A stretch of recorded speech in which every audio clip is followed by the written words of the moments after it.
করতেছি, মনে হয়তো না এটা বাংলাদেশ। এটা শুধু গরিবের রক্ত চুষা খাওয়া বাংলাদেশ। কোনোদিন এই বাংলাদেশ স্বাধীন হবে না, হচ্ছে না। আমার কথা যদি সবাই একমত থাকেন, বলেন আলহামদুলিল্লাহ। আমরা একজন শহীদের মা, আমরা নামাজ পড়বো, কালাম করবো। কেন আমরা রাস্তায় নামবো? কেন মাইকের সামনে আসবো? আমাদেরকে আল্লাহ তো এই মর্যাদা দিবে না? আমাদের সন্তানরা দেখেন আল্লাহর কাছে এই কামনা করতেছে, হে আল্লাহ আমাদের মা রাস্তায় কেন ঘুরতেছে, কিন্তু কি আমাদের মুখ যত জনে দেখতেছে এর চেয়ে পাপ আমার বাচ্চা হইতেছে। এটা কিন্তু ঠিক না।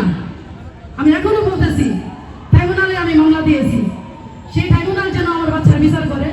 যত আহত নিহত আছে সবার যেন সমানভাবে বিচার হয়। 100 বার না, 5 লক্ষ কোটি বার বিচার হওয়া চাই শেখ হাসিনা। এবং কোথায় ওকে ফাঁসি দিবে? ওকে যেন শহীদ মিনারে এই আসমানের নিচে ওর ফাঁসি দেওয়া হয়। কোনো কোর্ট আদালত কিছু জানি না। আসসালামু আলাইকুম।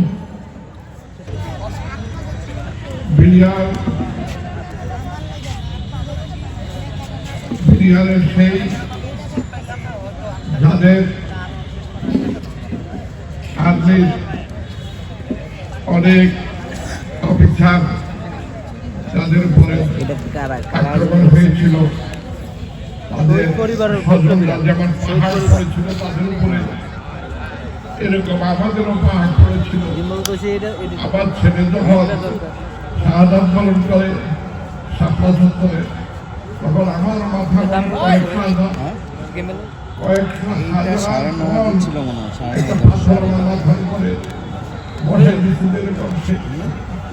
আমি সেদিন ছিলাম হেফাজতের আমির হযরত মাওলানা আহমেদ শফি রহমাতুল্লাহ আলাইহির সাথে ছিলাম।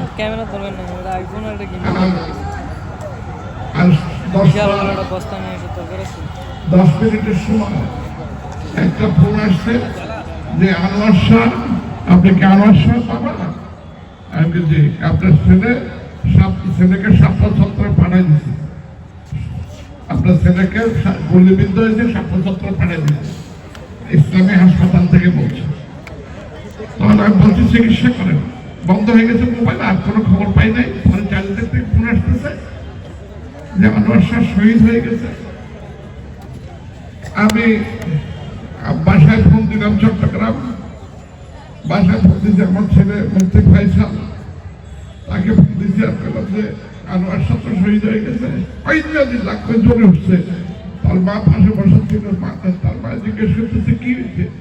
মা টাকা গোলাগুলি হয়েছে, আপনি উঁচু করে আসেন, আসি 2 রাকাত নামাজ পড়েন। আমি কইছি তোর মারে বলবি না, আমি বলবো। তখন সে তার মা অজু করে এসে 2 রাকাত নামাজ পড়ছেন।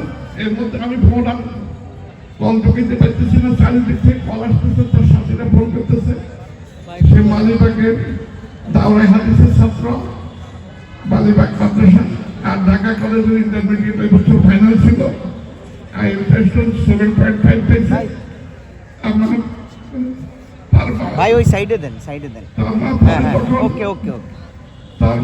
আমার সন্তানের জন্য আমার যতটুকু লাগতেছে, সত্যি মা সবগুলা সন্তানের জন্য এরকমই কষ্ট মনে হইতেছে।